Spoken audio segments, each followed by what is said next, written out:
अस्सलामुअलैकुम। आज हम आपकी होती किताब का बाब नंबर 6 पढ़ेंगे। सबक का नाम है बर्दाश्त। मकसद बच्चों में बर्दाश्त का जज्बा पैदा करना ताकि जमात और घर का माहौल खुशगवार रहे। बर्दाश्त का मतलब होता है ख़ुद पर काबू रखना, यानी अपनी ज़बान, ख़यालात, सोच, जज्बात और अपने आप को काबू में रखना बर्दाश्त कहलाता है। बर्दाश्त एक ऐसी खूबी है जो हर एक में होना नामुमकिन है। आला खूबी अल्लाह के नेक बंदों में पाई जाती है। कामयाब और शोहरत याफ्ता ज़िंदगी गुजारने के लिए बर्दाश्त का अंसर लाज़मी है। बर्दाश्त अल्लाह ताला की अता करता एक नेमत है और रसूलुल्लाह सल्लल्लाहु अलैहि वसल्लम की एक सिफ़त है। उन्होंने न सिर्फ खुद हिम्मत और बर्दाश्त की मिसाल कायम की बल्कि अपनी उम्मत को भी बर्दाश्त करने की हिदायत की। बर्दाश्त से इंसान न सिर्फ खुद खुश रहता है बल्कि दूसरों की खुशी का बाइस भी बनता है। बाज़ औक़ात हालात या अफराद किसी चीज़ को इतना मुतासिर करते हैं कि बर्दाश्त नहीं हो पाता और नतीजतन लड़ने रोने का जी चाहता है। इंसान बेयकीनी और मायूसी का शिकार हो जाता है। प्यारे बच्चों, क्या आपको मालूम है हमारी बर्दाश्त कब और क्यों ख़त्म हो जाती है? हम कब चिड़चिड़े हो जाते हैं? जब हमारी टीचर बहुत ज़्यादा होमवर्क घर का काम दे देती हैं, जब हमारी मर्ज़ी का खाना नहीं बना होता, जब नींद पूरी नहीं होती और सुबह जल्दी उठना पड़ता है, जब कोई दोस्त हमारी उम्मीद पर पूरा नहीं उतरता, जब हमारे प्यारे हमसे ज़्यादा किसी दूसरे को अहमियत दें, जब हमारी बात को अहमियत न दी जाए, किसी अनजानी बात या नुकसान का डर हो, जब इर्द गिर्द बहुत शोर हो रहा हो, जब अपनी ज़ात पर एतमाद ना रहे। लेकिन बच्चों, अगर हम बर्दाश्त ना करें और गुस्से में रहें तो इसके नुकसान भी होते हैं। मिसाल के तौर पर दोस्तों से हमारे ताल्लुकात ख़राब हो जाते हैं, लोग हमें बुज़दिल समझते हैं, हम चिड़चिड़े हो जाते हैं, जहन कुछ करने के काबिल नहीं रहता, सर में दर्द हो जाता है, पछताना हमारी आदत बन जाती है।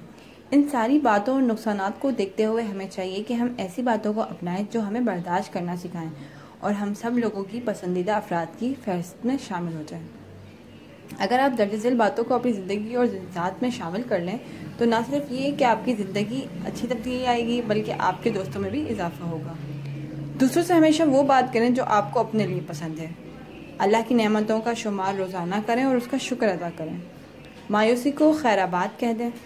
हमेशा अल्लाह की ज़ात पर भरोसा रखें, वही हमारा मददगार है। ख़ुद पर एतमाद कीजिए।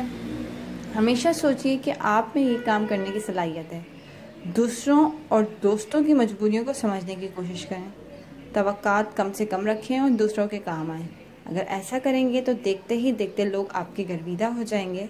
बर्दाश्त करना मुश्किल ज़रूर है लेकिन नामुमकिन नहीं। बर्दाश्त भी एक तरीके से सब्र की मिसाल है। जिस तरह खुदा न खास्ता अगर हम पर कोई बुरा वक्त आता है और हमारे पास सब कुछ होते हुए भी हम बिल्कुल बेबस हो जाते हैं तो उस वक्त हम सिवाय सब्र के कुछ नहीं कर सकते और अल्लाह के हुक्म का इंतज़ार करते हैं कि अल्लाह हमारे लिए क्या अच्छा करने वाला है। इसी तरीके से जब हमारे अंदर किसी बात को लेके बहुत गुस्सा होता है लेकिन कोई हमारा अपना अजीज़ होता है या बड़ा होता है तो हम क्या कर जाते हैं, हम बर्दाश्त कर जाते हैं। हम कहते हैं नहीं, हमारी तरबियत ने हमें यह नहीं सिखाया, हमारे वालिदैन ने हमें यह नहीं सिखाया कि हम जो हैं वो किसी के सामने ज़बान चलाएं। इस बात के ऊपर बेटा इतना अल्लाह अजर व सवाब देता है जिसकी कोई हद नहीं है। बड़ों की तो वैसे भी हमें इज़्ज़त करने का हुक्म दिया गया है और बच्चों से शफ़क़त और मोहब्बत से पेश आने का हुक्म दिया गया है। और अगर हम ज़रा सा बर्दाश्त कर लें और अपनी ज़बान से कोई ऐसी बात ना निकालें जो हमारे बड़ों को बुरी लग जाए तो हमें मतलब अजर व सवाब ही मिलेगा और अल्लाह की नज़र में भी हमारी इज़्ज़त बढ़ेगी और साथ साथ सामने वाला भी यही कहेगा कि माँ बाप ने इस बच्चे की कितनी अच्छी तरबियत कर रखी है। हो जाता है कभी कभार बहुत सारा होमवर्क मिल जाता है, खाना हमारी मर्ज़ी का नहीं बना होता, किसी दोस्त को हम किसी दोस्त के लिए सोचते हैं कि हमारे लिए अच्छा करेगा लेकिन वो हमारे साथ अच्छा नहीं शामिल होता।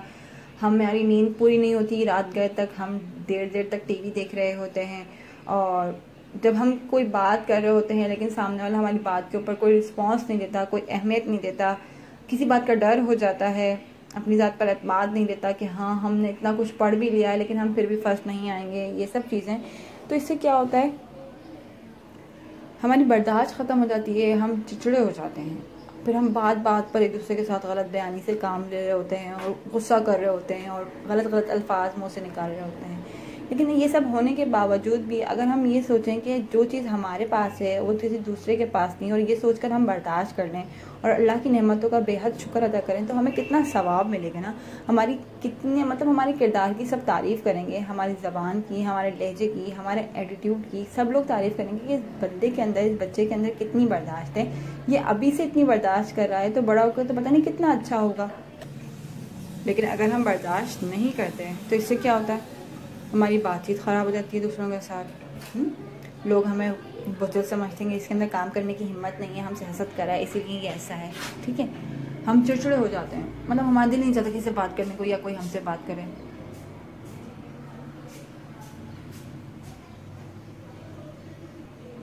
जहन में भी मुसलसल नेगेटिविटी, मनफी ख्यालात चल रहे होते हैं, कोई पॉजिटिविटी आती ही नहीं है। इससे हमारे सर में दर्द रहता है। फिर हम कहते हैं, फिर हमारा एक वक्त आता है, फिर हम कहते हैं यार काश हमने उस वक्त बर्दाश्त कर लिया होता तो आज हमारी ये आदत नहीं होती।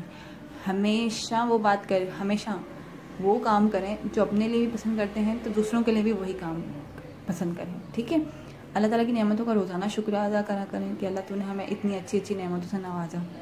मायूसी को बिल्कुल वो कर दें कि नहीं, हमें कभी भी मायूस नहीं होना। हमें हमेशा, अगर हम थोड़ा सा काम कर रहे हैं लेकिन हमें उम्मीद है कि अल्लाह हमें इसका अच्छा अजर देगा, तो हमें हमेशा पॉजिटिव ही रहना है।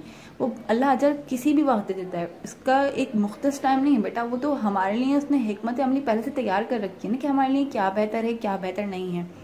हमेशा अल्लाह की ज़ात पे भरोसा रखें, वही हमारा मददगार है, सारे काम वही संभालता है। ख़ुद पर एतमाद, कॉन्फिडेंट रहें कि हाँ मैं इंशाल्लाह अच्छा ही काम करूँगा, बुरा काम कभी भी नहीं करूँगा। मजबूरियों को समझें कि अगर किसी से कोई काम नहीं हो पा रहा है तो यकीनन उसकी कोई ना कोई मजबूरी होगी, उसको बर्दाश्त करें और जितना हो सके अपना काम खुद से खुद करने की आदत डालें। अगर ऐसा करेंगे तो बहुत सारे बच्चे भी और बड़े भी आपको पसंद करेंगे और लोग आपके दोस्त बन जाएंगे।